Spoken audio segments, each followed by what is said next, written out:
പാകിസ്ഥാനെ വിറപ്പിച്ച് ഭാരതത്തിന്റെ പ്രത്യാക്രമണത്തിൽ പകച്ചു നിൽക്കുകയാണ് പാകിസ്ഥാൻ. സാംബയിൽ 7 ജയ്ഷെ ഭീകരരെ വധിച്ചു.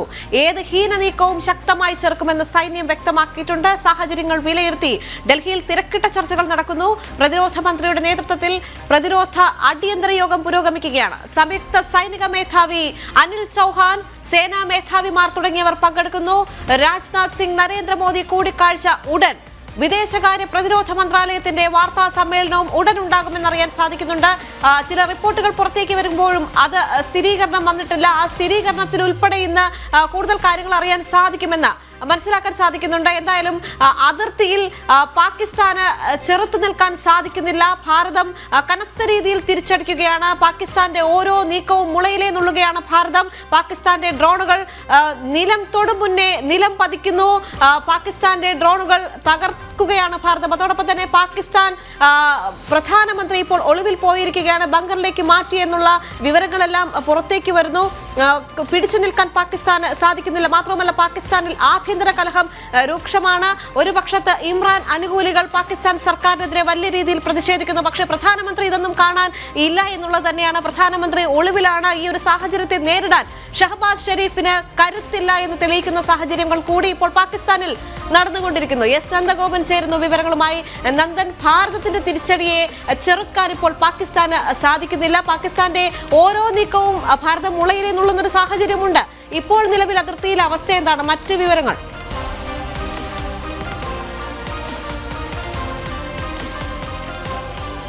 ദേവിക, കഴിഞ്ഞ രാത്രിയിൽ മുഴുവൻ ഭാരതത്തോട് പോരാടി ആകെ തളർന്നൊരവസ്ഥയിലാണ് ഇപ്പോൾ നിലവിൽ പാകിസ്ഥാനുള്ളത്. പാകിസ്ഥാൻ ആർമിയുടെ ഭാഗത്തു നിന്നും ഇപ്പോൾ നിലവിൽ ഈ വെടിനിർത്തൽ കരാർ ലംഘിച്ചുകൊണ്ടുള്ള അത്തരം പൂഞ്ചിലേക്കോ അല്ലെങ്കിൽ രജോറിയിലേക്കോ അത്തരം സെക്ടറുകളിലേക്ക് ലൈൻ ഓഫ് കൺട്രോളുകളിലേക്കുള്ള ഫയറിംഗ് പൂർണ്ണമായും നിർത്തിവെച്ചിരിക്കുകയാണ്.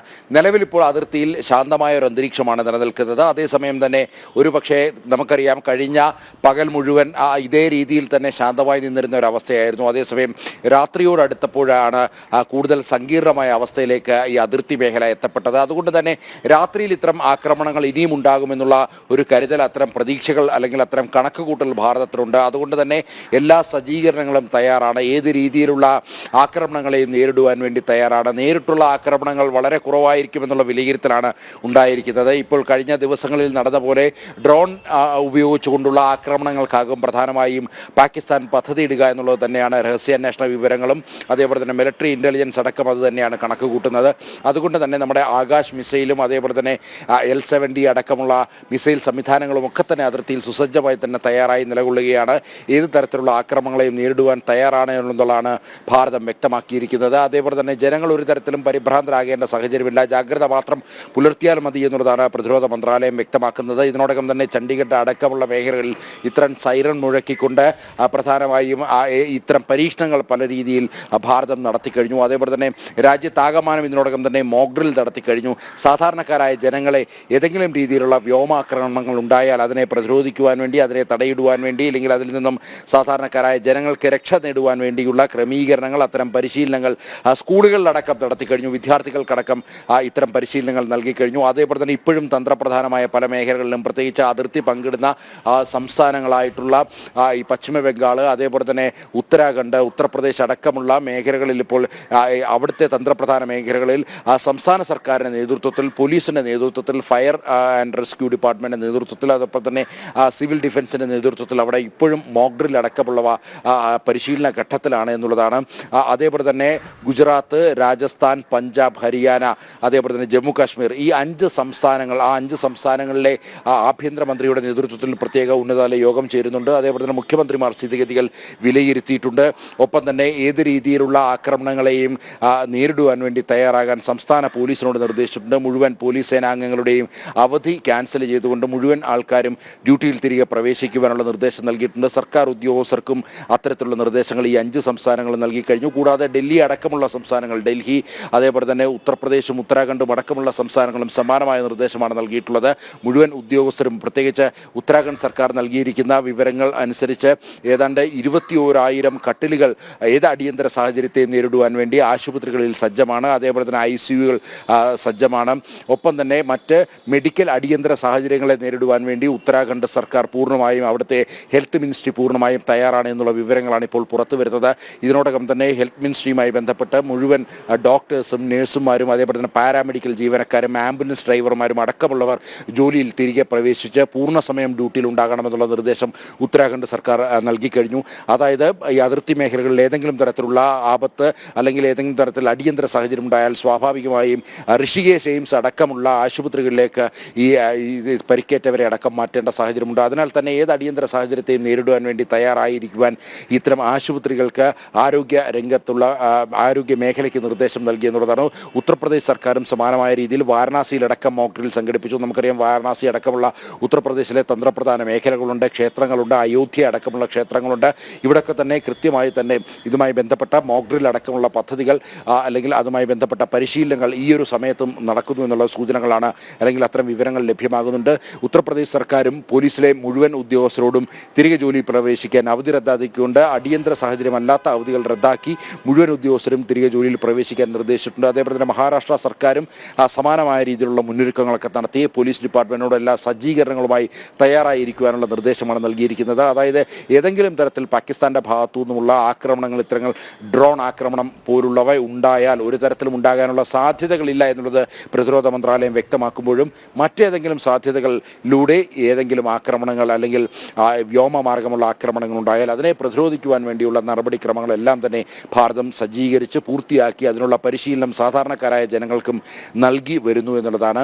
ഒപ്പം തന്നെ ഈ നേരത്തെ സൂചിപ്പിച്ചപ്പോൾ തന്നെ നമ്മുടെ ആകാശ് മിസൈൽ, അതേപോലെ തന്നെ L-70 അടക്കമുള്ള സർഫസ് ടു എയർ മിസൈൽ സംവിധാനങ്ങളടക്കം, അതേപോലെ തന്നെ രാജ്യാന്തര റഡാർ, ഈ പറയുന്ന ആകാശ് മിസൈൽ സംവിധാനത്തോടൊപ്പം തന്നെ പ്രവർത്തിക്കുന്ന സംവിധാനമാണ് രാജ്യാന്തര റഡാർ എന്നുള്ളത്. അങ്ങനെ റഡാർ സംവിധാനം അടക്കം തയ്യാറായി എല്ലാ മേഖലകളിലും, പ്രത്യേകിച്ച് ഇപ്പോൾ ഈ ജമ്മു കാശ്മീരിന് പുറമെ രാജസ്ഥാന്റെ അതിർത്തി മേഖലകളിലേക്കാണ് കൂടുതൽ ഈ പാകിസ്ഥാൻ കേന്ദ്രീകരിക്കുന്നത്. ജയ്സാൽമീറിലടക്കം രാവിലെ ആക്രമണം ഉണ്ടാകുന്ന ഒരു സാധ്യതയുണ്ടായിരുന്നു. അതെല്ലാം കൃത്യമായി ഈ ആകാശ് മിസൈലും L-70 സംവിധാനവും ഉപയോഗിച്ചുകൊണ്ട് ഭാരതത്തിന് അതിനെ പ്രതിരോധം തീർക്കുവാൻ വേണ്ടി സാധിച്ചു എന്നുള്ളതാണ്. അതേസമയം ഇനിയിപ്പോൾ സൂര്യാസ്തമനത്തിന് ശേഷം എന്താകും സ്ഥിതിഗതികൾ എന്നുള്ളത് അറിയാൻ കഴിയുന്നില്ല. അതേസമയം തന്നെ പാകിസ്ഥാൻ ആയുധം താഴെ വെക്കുവാനുള്ള എല്ലാ സാധ്യതകളും കാണുന്നുണ്ട്. പ്രത്യേകിച്ച് ഒരു തരത്തിലും ഭാരതത്തിന് മുന്നിൽ പിടിച്ചു നിൽക്കാൻ കഴിയാത്ത ഒരു സ്ഥിതിവിശേഷമാണ് നിലവിൽ പാകിസ്ഥാൻ അവിടുത്തെ ആർമിക്കും അതേപോലെ തന്നെ മറ്റ് ഡിഫൻസ് സംവിധാനത്തിനും ഒരുങ്ങിയിട്ടുള്ളത്. അതുകൊണ്ട് തന്നെ പരമാവധി ഈ കൂടുതൽ ആക്രമണങ്ങൾ നടത്താതിരിക്കുവാനുള്ള ശ്രമങ്ങൾ ഒരുപക്ഷെ പാകിസ്ഥാന്റെ ഭാഗത്തുനിന്നും ഉണ്ടാകുമെന്നുള്ള സൂചനകളാണ് ലഭ്യമാകുന്നത്. ഏതായാലും ഏത് തരത്തിലുള്ള ആക്രമണങ്ങളെ നേരിടുവാൻ ഭാരതം സുസജ്ജമാണ്. ഡൽഹി കേന്ദ്രീകരിച്ചുള്ള ചർച്ചകൾ ഇപ്പോഴും പുരോഗമിക്കുകയാണ്. ഇതിനോടകം തന്നെ chief of defence staff Anil ചൗഹാനുമായി ഭാരതത്തിന്റെ പ്രധാനമന്ത്രി കൂടിക്കാഴ്ച നടത്തി. അതേപോലെ തന്നെ നാഷണൽ സെക്യൂരിറ്റി അഡ്വൈസർ അജിത് ഡോവലുമായി സംഭാഷണം നടത്തി. മാത്രമല്ല രാത്രിയിലുടനീളം എന്തായിരുന്നു ഭാരതത്തിൻ്റെ ഓപ്പറേഷൻ, ഭാരതത്തിനെതിരെ നടക്കുന്ന അറ്റാക്കുകൾ എന്തായിരുന്നു എന്നുള്ള കാര്യങ്ങളൊക്കെ തന്നെ പ്രധാനമന്ത്രി കൃത്യമായി തന്നെ വീക്ഷിച്ചിരുന്നു. അതിനുശേഷമാണ് 3 കരനാവിക വ്യോമ സേനാ മേധാവിമാരെ ഭാരതത്തിൻ്റെ പ്രതിരോധ മന്ത്രി നേരിൽ കണ്ട് കൂടിക്കാഴ്ച നടത്തി സ്ഥിതിഗതികൾ വിലയിരുത്തിയത്. അടിച്ചാൽ തിരിച്ചടിക്കുവാൻ വേണ്ടിയുള്ള നിർദ്ദേശം അത് ആദ്യം മുതൽ തന്നെ നൽകി. അതേ നിലപാടിൽ തന്നെയാണ് കേന്ദ്ര സർക്കാരുള്ളത്. പാകിസ്ഥാൻ ആയുധം താഴെ വെക്കാതെ ഒരു തരത്തിലും പിന്നോട്ട് പോകേണ്ട അല്ലെങ്കിൽ ഒരു ചർച്ചയ്ക്കും തയ്യാറാകേണ്ട എന്നുള്ളൊരു നിലപാടാണ് പ്രധാനമായും ഭാരത സർക്കാർ പുലർത്തുന്നത്. പ്രത്യേകിച്ച് പെഹൽഗാമിൽ 26 സാധാരണക്കാരുടെ ജീവനെടുത്തത് അത് ഒരു തരത്തിലും അംഗീകരിക്കാൻ കഴിയാത്തതും പൊറുക്കാൻ കഴിയാത്തതുമായ വസ്തുതയാണ് എന്നുള്ളതാണ് പ്രധാനമായും സർക്കാർ ചൂണ്ടിക്കാണിക്കുന്നത്. ഇതിനൊക്കെ അപ്പുറത്തേക്ക് ഈ സിന്ധു നദിയിൽ നിന്നുമുള്ള ജലം ഭാരതം തടഞ്ഞതിൽ തൊട്ടു പിന്നാലെ തന്നെ ഭാരതത്തിൻ്റെ ലൈൻ ഓഫ് കൺട്രോളിലേക്ക് നിരന്തരം പാകിസ്ഥാൻ റേഞ്ചേഴ്സിൻ്റെ ഭാഗത്തു നിന്നും വെടിയുതിർക്കുന്ന സാഹചര്യവും അതിൽ 16 സിവിലിയൻസും അതേപോലെ തന്നെ ഒരു ജവാനും കൊല്ലപ്പെടുന്ന സാഹചര്യമുണ്ടായി. ഇത്തരത്തിലുള്ള സാഹചര്യം നിലനിൽക്കുന്നുണ്ട്. സ്വാഭാവികമായും രാത്രിയിലും നമ്മുടെ അതിർത്തി മേഖലകളിലേക്ക്, ബോർഡറിലേക്ക്, BSFിൻ്റെ ഈ ലൈൻ ഓഫ് കൺട്രോളിലുള്ള BSFിൻ്റെ സെൻറ്ററുകളിലേക്ക്, ഔട്ട് പോസ്റ്റുകളിലേക്ക് കൂടുതൽ ഇത്തരം ഷെല്ലാക്രമണങ്ങളും വെടിയുതിർക്കുവാനുള്ള സാധ്യതകളുമുണ്ട്. അതും തള്ളിക്കളയുന്നില്ല. ഇതിനൊക്കെ ഒപ്പം തന്നെ വളരെ പ്രധാനമായി ഏതെങ്കിലും തരത്തിലുള്ള ഭീകരവാദ ആക്രമണങ്ങൾ മറ്റു രീതിയിലുണ്ടാകുമോ അല്ലെങ്കിൽ പെഹൽഗാം ഭീകരാക്രമണത്തിന് സമാനമായ രീതിയിലുള്ള ആക്രമണങ്ങൾ ഉണ്ടാകുമോ എന്നുള്ള ആശങ്കകളും നിലനിൽക്കുന്നുണ്ട്. ഏതായാലും ഏത് രീതിയിലുള്ള ഭീകരാക്രമണങ്ങളെയും തടുക്കുവാൻ വേണ്ടിയാണ് പോലീസ് സംവിധാനമടക്കം എല്ലാ സംസ്ഥാനങ്ങളിലും സജ്ജമായിരിക്കുവാൻ വേണ്ടിയുള്ള നിർദ്ദേശം നൽകിയിരിക്കുന്നത്. ഒരു തരത്തിലുള്ള ഭീഷണികളും ഭാരതത്തിനെതിരെ ഉയർത്തുവാൻ വേണ്ടി പാകിസ്ഥാന് നിലവിൽ കഴിവില്ല എന്നുള്ളതാണ്. ഇപ്പോൾ ഈ ഒരു സന്ദർഭത്തിൽ ഏതെങ്കിലും തരത്തിലുള്ള ഒരു ഭീകരാക്രമണം കൂടി അല്ലെങ്കിൽ പെഹൽഗാമിന് സമാനമായി രീതിയിൽ ഏതെങ്കിലും ഒരു ഭീകരാക്രമണം അത് ഭാരതത്തിൽ നടക്കുകയാണെങ്കിൽ അത് ആഗോളതലത്തിൽ പാകിസ്ഥാന് വലിയ കനത്ത തിരിച്ചടിക്ക് വഴിവെക്കും എന്നുള്ള കാര്യത്തിൽ തർക്കമില്ല. പ്രത്യേകിച്ച് IMF അടക്കം പ്രത്യേക യോഗം ചേർന്ന് പ്രത്യേക വായ്പ അനുവദിക്കണമെന്നുള്ള ആവശ്യം പാകിസ്ഥാന്റെ ആവശ്യം നിലവിൽ ഇപ്പോൾ IMFന്റെ പരിധിയിൽ നിൽക്കുന്ന ഒരു സാഹചര്യത്തിൽ അത്തരമൊരു ഭീകരാക്രമണത്തിന് സാധ്യതയില്ല എന്നുള്ളത് നയതന്ത്ര വിദഗ്ധരും ചൂണ്ടിക്കാണിക്കുന്നുണ്ട്. ദേവിക, 3 മണിക്ക് ഡൽഹിയിൽ സൈറൻ മുഴക്കും. അതുമായി ബന്ധപ്പെട്ടുള്ള കൂടുതൽ വിവരങ്ങൾ അവിടെ നിന്ന് ലഭിക്കുന്നുണ്ടോ? കാരണം തിരക്കിട്ട ചർച്ചകൾ നടക്കുകയാണ്, മാത്രവുമല്ല തയ്യാറെടുപ്പുകൾ നടക്കുന്നു. അതോടൊപ്പം തന്നെ ഏറ്റവും പുതിയ റിപ്പോർട്ട് പുറത്തേക്ക് വരുന്നത് ഇന്ത്യക്ക് നേരെ വീണ്ടും ആക്രമണ ഭീഷണി ഉയർത്തിയിരിക്കുന്നു പാകിസ്ഥാൻ. ഇപ്പോഴത്തെ ഏറ്റുമുട്ടൽ കൂടുതൽ വ്യാപിപ്പിക്കുമെന്ന് പാകിസ്ഥാൻ പ്രതിരോധ മന്ത്രി ഖാജ ആസിഫ് അൽ ജസീറ ചാനലിന് നൽകിയ ഒരു അഭിമുഖത്തിൽ പറഞ്ഞിട്ടുണ്ട്. പാകിസ്ഥാൻ കൂടുതൽ പ്രകോപനങ്ങളുമായി മുന്നോട്ട് വരികയാണ്. കഴിഞ്ഞ ദിവസം പ്രതിരോധ മന്ത്രി രാജ്നാഥ് സിംഗ് പറഞ്ഞിട്ടുണ്ടായിരുന്നു, കൂടുതൽ പ്രകോപനങ്ങളുമായി പാകിസ്ഥാൻ മുന്നിലേക്ക് വന്നാൽ ഒരിക്കലും പാകിസ്ഥാന് താങ്ങാൻ കഴിയാത്തത്രയും പ്രഹരം ഭാരതത്തിന്റെ ഭാഗത്തു നിന്ന് ഉണ്ടാകും, ഭാരതത്തിന്റെ ക്ഷമ പരീക്ഷിക്കരുത് എന്ന് പ്രതിരോധ മന്ത്രി രാജ്നാഥ് സിംഗ് പറയുന്നൊരു സാഹചര്യം ഉണ്ടായിരുന്നു. ഇന്ന് വളരെ നിർണായകമാണ്, കാരണം ഡൽഹിയിൽ തിരക്കിട്ട ചർച്ചകൾ നടക്കുന്നു. ഇന്ന് കൃത്യം 3 മണിക്ക് ഡൽഹിയിൽ സൈറൻ മുഴക്കുമല്ലോ. അതെ, മോക്ഡ്രിലിന്റെ ഭാഗമായാണ് ഡൽഹിയിൽ വൈകിട്ട് 3 മണിക്ക് സൈറൻ മുഴക്കുവാൻ വേണ്ടിയുള്ള തീരുമാനമെടുത്തത്. സ്വാഭാവികമായും രാജ്യ തലസ്ഥാനം എന്ന നിലയിൽ പാകിസ്ഥാൻ ഭീകരവാദികളും പാകിസ്ഥാൻ സൈന്യവും സ്വാഭാവികമായും ഡൽഹി എയിം ചെയ്യും, അല്ലെങ്കിൽ ഡൽഹിയെ ഒരു ടാർഗറ്റ് ആക്കുമെന്നുള്ള കാര്യത്തിൽ തർക്കമില്ല. അതുകൊണ്ട് തന്നെ ഇവിടുത്തെ സാധാരണക്കാർക്ക് കൂടി, ഡൽഹിയിലെ സാധാരണക്കാർക്ക് കൂടി ഇത്തരമൊരു പരിശീലനം നൽകുക എന്നുള്ള ഉദ്ദേശത്തിൻ്റെ പുറത്താണ് ഈ 3 മണിയാകുമ്പോൾ ഡൽഹിയിൽ ഇത്തരമൊരു സൈറൻ മുഴക്കുവാൻ വേണ്ടി തീരുമാനിച്ചത്. അല്ലാതെ പാകിസ്ഥാന്റെ ഭാഗത്തു നിന്നും നേരിട്ടുള്ളൊരു ഭീഷണി ഉണ്ടാകുമെന്ന് അല്ലെങ്കിൽ അത്തരമൊരു ഭീഷണിയുടെ ഒരു സാഹചര്യത്തിലല്ല സൈറൻ മുഴക്കുവാൻ വേണ്ടി തീരുമാനിച്ചത്. മറിച്ച് ജനങ്ങളിലേക്ക് ഒരു അവബോധം സൃഷ്ടിക്കുക, ഇത്തരമൊരു സാഹചര്യം ഉണ്ടായാൽ എങ്ങനെ ജനങ്ങൾ പെരുമാറണം, അതിനോട് എങ്ങനെ ജനങ്ങൾ സഹകരിക്കണമെന്നുള്ള അത്തരമൊരു അവയർനെസ് ജനങ്ങളിലേക്ക് നൽകുക എന്നുള്ള ഉദ്ദേശത്തിലാണ് ഈ വൈകുന്നേരം സമയത്ത് ഡൽഹിയിൽ സൈറൻ മുഴക്കാൻ വേണ്ടി തീരുമാനിച്ചിരുന്നത്. ഇതിനോടകം തന്നെ ചണ്ഡീഗഡിൽ സമാനമായ രീതിയിലൊരു സൈറൻ മുഴങ്ങിയിരുന്നു.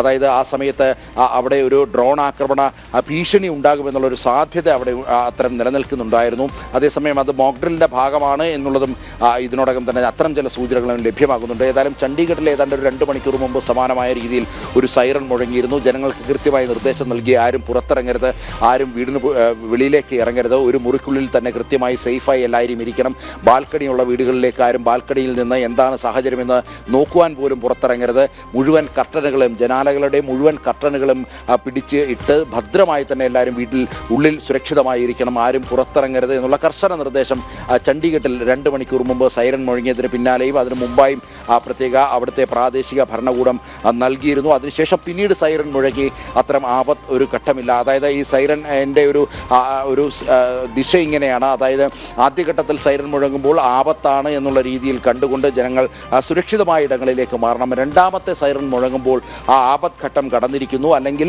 ഏതെങ്കിലും ആപത്തുണ്ടായാൽ രക്ഷാപ്രവർത്തനം ആരംഭിക്കുവാൻ വേണ്ടി നൽകുന്ന സൂചനയാണ് രണ്ടാമത്തെ സൈറൻ. അങ്ങനെ ചണ്ഡീഗഡിൽ ഇപ്പോൾ രണ്ടാമത്തെ സൈറന് മുഴങ്ങി ആ ഒരു പരിഭ്രാന്തി ഇപ്പോൾ മാറി നിൽക്കുന്ന ഒരു സാഹചര്യമുണ്ട്. അതേസമയം തന്നെ പല ഭാഗങ്ങളിലേക്കും, രാജസ്ഥാനിലെ പല ഭാഗങ്ങളിലേക്കും അതേപോലെ തന്നെ ഗുജറാത്തിൻ്റെ പല ഭാഗങ്ങളിലേക്കും ഇത് വ്യാപിപ്പിക്കുവാൻ വേണ്ടിയുള്ള ഒരു നീക്കമാണ്. പ്രധാനമായും നമ്മുടെ സൈനിക കേന്ദ്രങ്ങൾ പാകിസ്ഥാൻ ലക്ഷ്യമിടുന്നു എന്നുള്ളതാണ്. ഇപ്പോൾ ഏറ്റവും ഒടുവിലായി പാകിസ്ഥാൻ പ്രതിരോധ മന്ത്രിയുടെ ഭാഗത്തു നിന്നും ഇത്തരമൊരു പ്രകോപനപരമായ, അതായത് പാകിസ്ഥാൻ വീണ്ടും വർദ്ധിത ശക്തിയോടുകൂടി തന്നെ ഭാരതത്തിനെതിരെ ആഞ്ഞടിക്കുമെന്നുള്ള പ്രസ്താവന അല്പസമയം മുമ്പ് പാകിസ്ഥാൻ പ്രതിരോധ മന്ത്രിയുടെ ഭാഗത്തു നിന്നുമുണ്ടായി. എന്നാൽ അതേ നാവ് കൊണ്ട് തന്നെ ലോകത്തിൻ്റെ സഹായം അഭ്യർത്ഥിച്ചിരുന്ന ഒരു അവസ്ഥയും പാകിസ്ഥാന് മുന്നിൽ കഴിഞ്ഞ മണിക്കൂറുകളിൽ ഉണ്ടായിരുന്നു എന്നുള്ളതാണ് യാഥാർത്ഥ്യം. ആണവായുധം തങ്ങളുടെ പക്കലുണ്ട് എന്ന് പറഞ്ഞാൽ ഭാരതത്തെ പ്രകോപിപ്പിച്ചതും ലോകരാഷ്ട്രങ്ങളെ ആകെ പാകിസ്ഥാന്, അല്ലെങ്കിൽ ഇത്തരമൊരു വാക്കിലൂടെ, ഇത്തരമൊരു നിലപാടിലൂടെ ലോകരാഷ്ട്രങ്ങളാകെ പാകിസ്ഥാന് എതിരെ തിരിയുന്ന ഒരു സാഹചര്യം ഉണ്ടാക്കിയതും ഈ പ്രതിരോധ മന്ത്രിയുടെ ഭാഗത്തു നിന്നുമുള്ള ഇത്തരം വാക്കുകളാണ് എന്നുള്ളതാണ് ശ്രദ്ധേയം. ഏതായാലും ഭാരതത്തിൻ്റെ നിലപാട് വ്യക്തമാണ്, അത് നേരത്തെ തന്നെ വ്യക്തമാക്കിയിട്ടുണ്ട്. ക്ഷമയുടെ നെല്ലിപ്പലക ഭാരതം കണ്ടു, ഇനി ഭാരതത്തിൻ്റെ ക്ഷമയെ പരീക്ഷിക്കരുത്, അതേപോലെ തന്നെ ഭാരതത്തിൻ്റെ പരമാധികാരത്തെ ചോദ്യം ചെയ്യുവാൻ ഒരു രാഷ്ട്രത്തെയും അനുവദിക്കില്ല, പാകിസ്ഥാനെ അനുവദിക്കില്ല എന്നുള്ളത് ഭാരതത്തിൻ്റെ പ്രതിരോധ മന്ത്രി രാജ്നാഥ് സിംഗ് ഇതിനോടകം തന്നെ വ്യക്തമാക്കി കഴിഞ്ഞു. ഒരു തരത്തിലുള്ള ദയാദാക്ഷിണ്യവും ഇനി പാകിസ്ഥാനോട് വേണ്ട എന്നുള്ള നിർദ്ദേശം 3 സൈനിക വിഭാഗങ്ങൾക്കും നൽകിയിട്ടുണ്ട്. അതുകൊണ്ട് തന്നെ പാകിസ്ഥാൻ ഇനി ഏത് തരത്തിലാകും ഭാരതത്തെ ആക്രമിക്കാൻ മുതിരുക എന്നുള്ളത് കാത്തിരുന്ന് കാണേണ്ടതാണ്. ഇതിനോടകം തന്നെ ഇവിടേക്ക് നുഴഞ്ഞു കയറുവാൻ വേണ്ടി ശ്രമങ്ങൾ നടന്നിരുന്നു ഇന്ന് രാവിലെ. അതെല്ലാം തന്നെ തകർത്ത് 7 പേരെ യമപുരിക്കരിച്ച സാഹചര്യം നിലനിൽക്കുന്നുണ്ട്.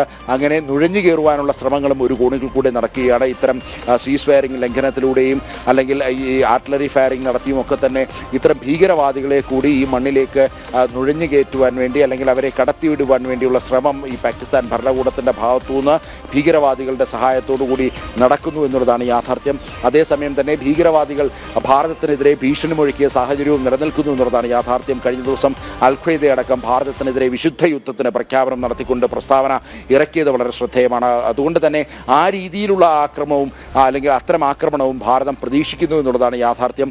ഭാരതത്തിൻ്റെ ഭാഗത്തുനിന്നും അത്തരം അല്ലെങ്കിൽ ഏതെങ്കിലും രീതിയിൽ പാകിസ്ഥാൻ്റെ ഭാഗത്തുനിന്നോ അല്ലെങ്കിൽ ഈ ഭീകര സംഘടനകളുടെ ഭാഗത്തുനിന്നോ അത്തരമൊരു നീക്കമുണ്ടായാൽ സ്വാഭാവികമായും ലോകരാഷ്ട്രങ്ങൾക്ക് മുന്നിൽ പാകിസ്ഥാൻ ഒരു തരത്തിൽ കൂടി മറ്റൊരു തരത്തിലും ഒറ്റപ്പെടും എന്നുള്ളത് യാഥാർത്ഥ്യമാണ്. അതുകൊണ്ട് തന്നെ അത്തരത്തിലുള്ളൊരു നീക്കമുണ്ടാകാൻ സാധ്യത വളരെ കുറവാണ് എന്നുള്ളതാണ് നയതന്ത്ര വിദഗ്ധരും മറ്റും ചൂണ്ടിക്കാണിക്കുന്നത്. എങ്കിൽ തന്നെയും അത്തരം സാധ്യതകൾക്ക് മുന്നിലേക്ക് കണ്ണടയ്ക്കുന്നില്ല ഭാരതം എന്നുള്ളതാണ് യാഥാർത്ഥ്യം. അത്തരം സാധ്യതകളെ കൂടി മുന്നിൽ കണ്ടുകൊണ്ടുള്ള പ്രതിരോധ നടപടികളാണ് ഇപ്പോൾ ഭാരതം സ്വീകരിച്ചിരിക്കുന്നത്. ഡൽഹി കേന്ദ്രീകരിച്ച് ഇത്തരം നടപടികൾക്കായി തിരക്കിട്ട ചർച്ചകൾ നടക്കുന്നു. പ്രധാനമായും സൈനിക കേന്ദ്രങ്ങൾ ലക്ഷ്യം വെച്ചുകൊണ്ട് ഇതിനോടകം തന്നെ അതായത് പ്രധാനപ്പെട്ട 15 കേന്ദ്രങ്ങൾ ലക്ഷ്യം വെച്ചുകൊണ്ടുള്ള ഡ്രോൺ ആക്രമണമായിരുന്നു കഴിഞ്ഞ രാത്രികളിൽ ഭാരതം പാകിസ്ഥാൻ്റെ ഭാഗത്തു നിന്നും നേരിട്ടത്. എന്നാൽ നമ്മുടെ അതിർത്തിയിലേക്ക് കടക്കും മുമ്പ് തന്നെ അതിനെല്ലാം നിർവീര്യമാക്കാൻ വേണ്ടി നമ്മുടെ DRDOയും അതേപോലെ തന്നെ ഭാരത് ഇലക്ട്രിക്കൽ ലിമിറ്റഡും ഒക്കെ തന്നെ സഹകരിച്ചുകൊണ്ട് നിർമ്മിച്ച ആകാശ് മിസൈൽ സംവിധാനത്തിനും രാജേന്ദ്ര റഡാർ സംവിധാനത്തിനും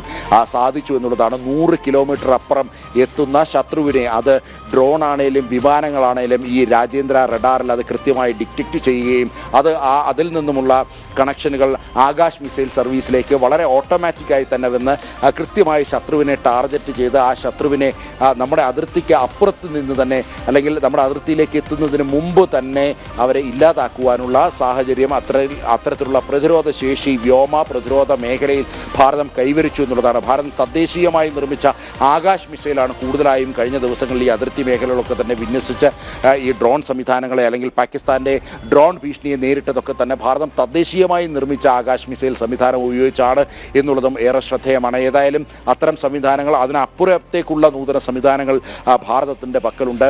ഭാരതത്തിൻ്റെ ആവനാഴിയിൽ ഇനിയും ആയുധങ്ങൾ ബാക്കിയാണ്. പാകിസ്ഥാൻ കാണാൻ കിടക്കുന്നതേ ഉള്ളൂ യഥാർത്ഥത്തിൽ ഭാരതത്തിൻ്റെ യുദ്ധം എന്നുള്ളതാണ് യാഥാർത്ഥ്യം. ഏതായാലും പാകിസ്ഥാൻ്റെ ഭാഗത്തു നിന്നും ഇത്തരം ഭീഷണികൾ വീണ്ടും നിരന്തരം വരുമ്പോൾ തന്നെയും മറ്റൊരു വിധത്തിൽ ലോകരാജ്യങ്ങളുടെ സഹായം അഭ്യർത്ഥിച്ചുകൊണ്ട് ഇതിനോടകം തന്നെ സോഷ്യൽ മീഡിയയിൽ എക്സിൽ അത്തരമൊരു പോസ്റ്റ് പാകിസ്ഥാൻ്റെ ഭാഗത്തു നിന്നുണ്ടായി. പിന്നീട് അത് പാകിസ്ഥാൻ നിശ്ചയിച്ചു അത് വ്യാജ പോസ്റ്റാണ് അല്ലെങ്കിൽ അത്തരമൊരു അഭ്യർത്ഥന പാകിസ്ഥാൻ ലോകരാജ്യങ്ങൾക്ക് മുന്നിൽ നടത്തിയിട്ടില്ല. അതേസമയം PIB പ്രസ് ഇൻഫർമേഷൻ ബ്യൂറോയുടെ ഫാക്ട് ചെക്കിംഗ് വിഭാഗം അത് പരിശോധിച്ച് അത് പാകിസ്ഥാൻ്റെ ഔദ്യോഗികമായി തന്നെ അധികൃതർ നൽകിയ പോസ്റ്റാണ്, അവർ ഇട്ട പോസ്റ്റാണ് എക്സിൽ എന്നുള്ള കാര്യം ഇതിനോടകം തന്നെ ബോധ്യമായിട്ടുണ്ട്. ഇങ്ങനെ പലതരത്തിൽ വ്യാജ വീഡിയോകൾ പല രീതിയിൽ ഭാരതത്തിനെതിരെ നിർമ്മിക്കുമ്പോൾ അവർ സ്വയം നിർമ്മിച്ച അല്ലെങ്കിൽ അവർ സ്വയം ലോകരാജ്യങ്ങൾക്ക് മുന്നിൽ നടന്ന അഭ്യർത്ഥന അത് പിന്നീട് വലിയ ചർച്ചയായപ്പോൾ അതിനെ വ്യാജമെന്ന് ചിത്രീകരിക്കുവാൻ വേണ്ടി പാകിസ്ഥാൻ ശ്രമിക്കുന്നു എന്നുള്ളതാണ്. ഇതിനൊപ്പം തന്നെ ഭാരതത്തിനെതിരെ വലിയ രീതിയിലുള്ള വ്യാജ പ്രചരണം വ്യാജ വീഡിയോകൾ ഭാരതത്തിൻ്റെ നോർത്തേൺ കമാൻഡ്